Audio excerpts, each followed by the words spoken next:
और देखिए, इस शरीर से अमर हो जाना कोई बड़ी बात नहीं है। 2 जीवन है और चुनाव कीजिएगा कि आपको कौन सा जीवन अच्छा लगता है। एक वो जीवन जो आप बहुत 100 वर्ष की आयु को प्राप्त कर रहे हैं, लेकिन उस 100 वर्ष में आप रो रहे हैं, ईर्ष्या कर रहे हैं, चिड़चिड़े हो गए हैं, लोग आपकी बात नहीं सुन रहे हैं, इतने अगाध कष्ट हैं, इतने दुख हैं, इतना शारीरिक कष्ट है, इतनी व्याधियों में तृप्त हैं कि हम भगवान से प्रार्थना करें कि भगवान अब तो मैं उठा लो। एक जीवन ये है, बहुत लंबी आयु है, 100 वर्ष है, लेकिन प्रत्येक वर्ष ऐसे व्यतीत हो। और एक दूसरा जीवन है, छोटा जीवन, 50 वर्ष की आयु है, लेकिन व्यक्ति बहुत प्रसन्न है, सब उसकी बात मानते हैं, आनंद से रहता है, सुखी है, सब कुछ उसके जीवन में है, लेकिन आयु 50 वर्ष है। अब बताइए, इनमें से कौन सा जीवन आप चुनेंगे? 100 वर्ष वाला या 50 वर्ष वाला? अभी आवाज नहीं आई आपकी, अभी भी नहीं सुनाई दिया। 50 वर्ष वाला क्यों चुनेंगे? क्योंकि इसमें आनंद है, सुख है, समय सीमा कम है, लेकिन बहुत प्रसन्नता है, चैन है, शांति है। और दूसरा जीवन, आयु तो बड़ी है, समय अवधि बड़ी है, लेकिन जीवन ठीक नहीं है। प्रार्थना कर रहे हैं कि प्रभु कब 100 वर्ष होंगे, अब तो ले लो। नहीं, ठीक उसी प्रकार आप यहां देखिए, आयु बड़ी होना बड़ी बात नहीं है, अमर होना बड़ी बात नहीं है, जीवन में अभयत्व तो आ जाना बड़ी बात है। और जिसके जीवन में अभयत्व तो आ गया वही अमर है। आप देखिए, वास्तव में अमर कौन है? जिसने अभयत्व को प्राप्त कर लिया। इस संसार में केवल 32 वर्ष की आयु तक भगवान शंकराचार्य इस धराधाम पर रहे। कितने वर्ष की आयु तक? 32 वर्ष, 32।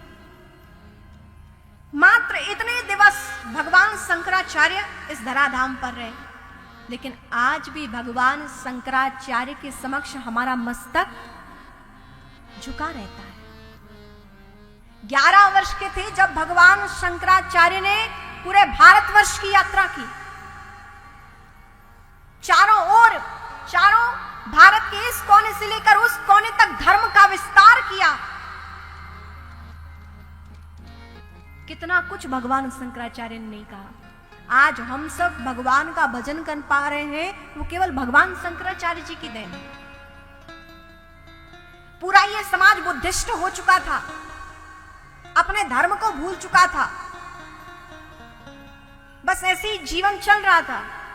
भगवान शंकराचार्य का अवतार हुआ, भगवान शंकराचार्य धराधाम पर पधारे और कहते हैं भगवान शंकराचार्य ने पुनः धर्म की स्थापना की। चारों पीठ पर 4 शंकराचार्यों को विराजमान किया कि संपूर्ण सनातन समाज उनकी अधीनस्था में रहे, उनके ज्ञान को जीवन में धारण करके चले और अपने इस जीवन को मंगलमय बनाए। जो अखाड़े में आप देखते हैं महापुरुषों का, ये सेना जो आप देखते हैं, नागा संतों का दर्शन करते हैं, ये भगवान शंकराचार्य ने इन लोगों की सेना बनाई, संतों की सेना बनाई कि केवल शास्त्र से काम नहीं बनेगा, शस्त्र भी चाहिए।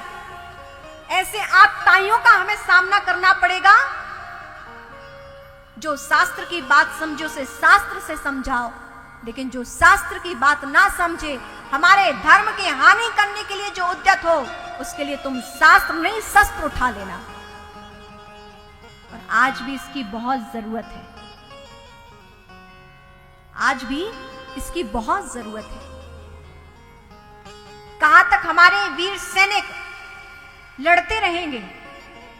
वो तो अपना जीवन दांव पर लगा चुके हैं, देश के लिए समर्पित हो चुके हैं, मातृभूमि रक्षा के लिए समर्पित हैं।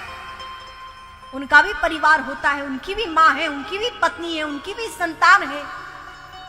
लेकिन सब परिवार को भगवान के भरोसे छोड़कर, मातृभूमि के भरोसे छोड़कर हम सब की रक्षा के लिए बॉर्डर पर खड़े रहते, सीमा पर खड़े रहते, हमारी रक्षा के लिए, उन आतताई दुष्टों को समझाने के लिए इस धर्म की स्थापना बनी रहे। इसी कारण एक वो सेना है, और भगवान शंकराचार्य ने एक धर्म की सेना बनाई थी। नागा संतों को उन्होंने एक सेना बनाया, शस्त्र दिए कि तुम्हें भी आगे धर्म युद्ध लड़ना पड़ सकता है। ये सेना ऐसी ही नहीं है, ये संत केवल ऐसे ही देखने की विभूति नहीं है, इन्होंने भी बहुत से युद्ध लड़े और इस धर्म की रक्षा की। और आज उन्हीं संतों की कृपा से आज हम सब ये कथा श्रवण कर पा रहे हैं। पूर्व में